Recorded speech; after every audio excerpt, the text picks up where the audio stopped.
to the Adventure of Pipeman on W4CY Radio.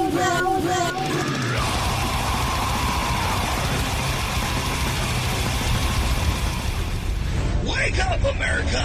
It's time for the Adventures of Pipeman on W4CY.com, West Palm Beach's #1 internet radio station. Here's your host, the Pipeman.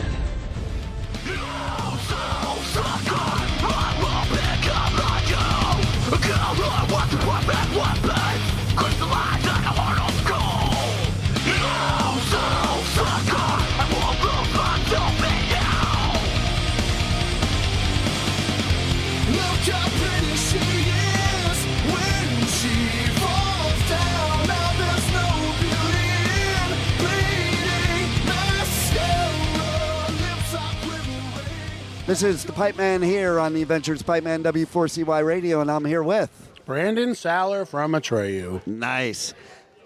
I've commented before, but I have to comment every time. Mm-hmm. I love the frickin' hat. Oh, thank you.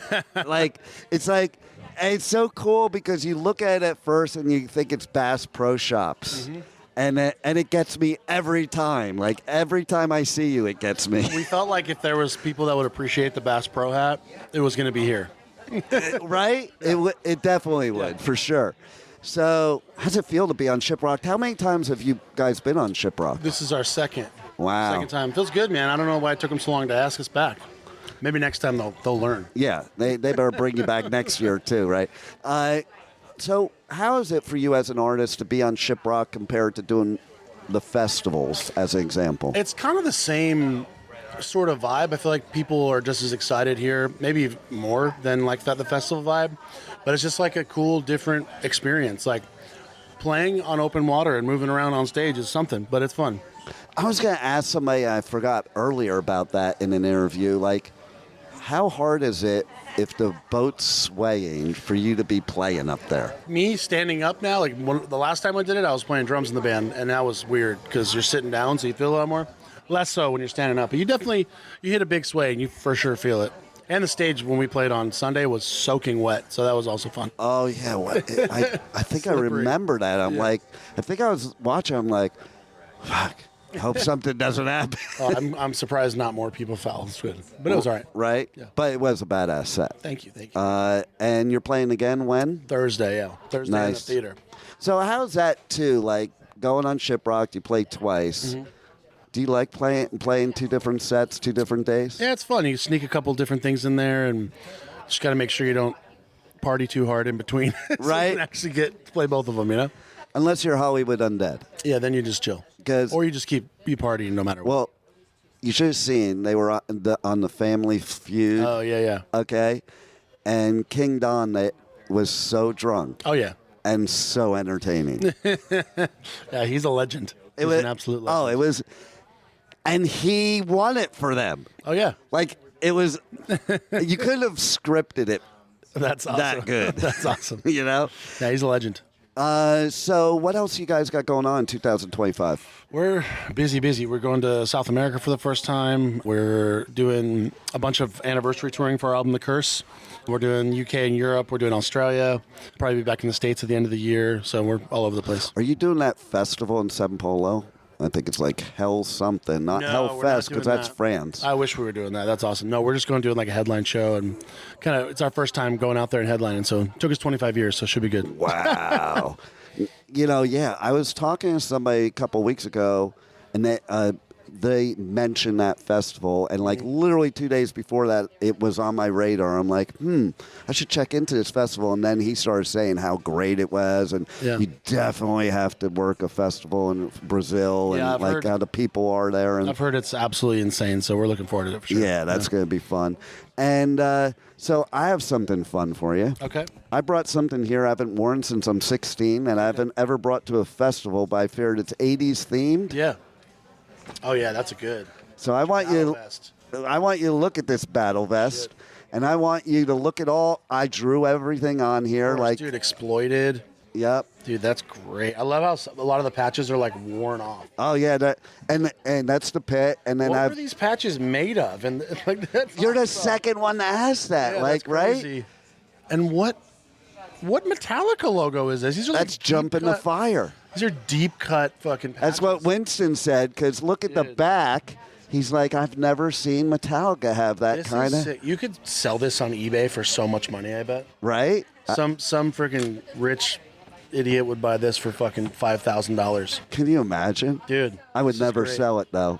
Dude, this is hard. Dude, GBH. I love the mix of the metal and also the punk, though. In a time where I was a long hair and couldn't go to punk shows because I would get my ass beat. Well, and like I feel like specifically GBH and Exploited were two bands that kind of like weaseled their way into the metal world a little bit more too. I think I have Discharge on here too. Fear, that's great. I have COC on here pre-Pepper. Dude, that's fucking awesome. Yeah, this is English Dogs even, dude. This is a very multi-genre vest. Yeah, right? That's great. I love it. And so if you were to pick one band on this whole vest, we got Exciter over here, DRI. Sick. If you were to pick one band on this whole vest to play with, go on tour with, who would it be? Go on tour with? Yeah. I mean, quite obviously Metallica, though, just because it'd be the biggest. Right. You know what I'm saying?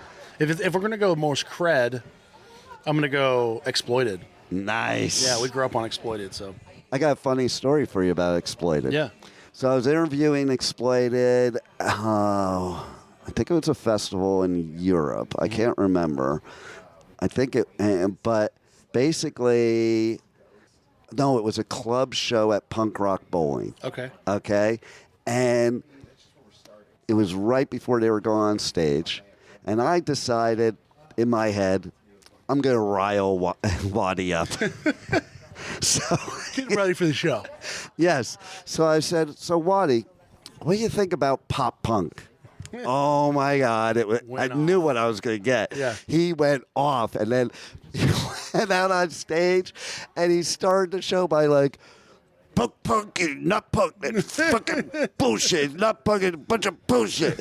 And he just started going off on it. That's oh great. Man, it was great. You got to get him fired up, you know? I know. I love it, you know? Right. And how hardcore is he? He's had multiple heart attacks and shit lately. He's still, like, he comes out of the hospital and gets on stage. Yeah. I fucking love it. That's so old school. Punk's not dead. Punk's not dead now. So tell everybody how they can get to all your socials, website, merch, buy merch, because you can't survive without merch. For sure. You can do, it's the simplest way. It's Atreyu Official pretty much on everything. Instagram, TikTok, Twitter, Atreyu merch for merch, or Atreyu Official for the website. Yeah. Nice. Find everything there. How many people in interviews ask you which is your favorite tattoo? Every now and again. It's a tough one to pick. My most random, it's this tooth. That's one of my favorite tattoos. Oh, wow. Me and my wife were in Chicago. We went to, my other band played a festival, Chicago Open Air, years ago, and we went a couple days early, and we just kept seeing. Everywhere we went was like teeth and dental shit for some reason. So we got tattoos. And that's one of my favorite tattoos. Nice. Not the big pretty ones, just the little tooth. See, but those are the best ones because those usually have the best stories. 100%. Yeah. You know? Yeah. They're not like some fancy thing you pick out. It's just something happened at that point in time that made you want to do that. Exactly. So, is there anything else you want to share with the listeners we haven't shared already that you want them to know about you guys? I mean, just keep listening to our jams and have fun with us. Do you have, in your time before and the time so far in Shiprocked, do you have your favorite story about Shiprocked? Or worst story about Shiprocked? I don't have any bad stories. That's good. It's all good stories. My wife pulled a prank on Matt from Blow Up My Valentine last time we were on the boat. Matt off stage is a pretty reserved dude, so he was eating dinner by himself at the steakhouse. So my wife said it was his birthday, so I sent him a birthday cake with like sparkle candles in it, singing all loud, and everyone looked at him and sang to him. He was pretty bummed out, but that was a good one. Oh, I love it. That's great, because I'm a practical joker, so I love that shit. You got to go for it. Exactly. Well, you guys rock. Thank you. I can't wait to see you again here on Shiprocked and everywhere else. And thanks for being on the Adventures of Pipeman. I appreciate it, man. You got it. Thank you for listening to the Adventures of Pipeman on W4CY Radio.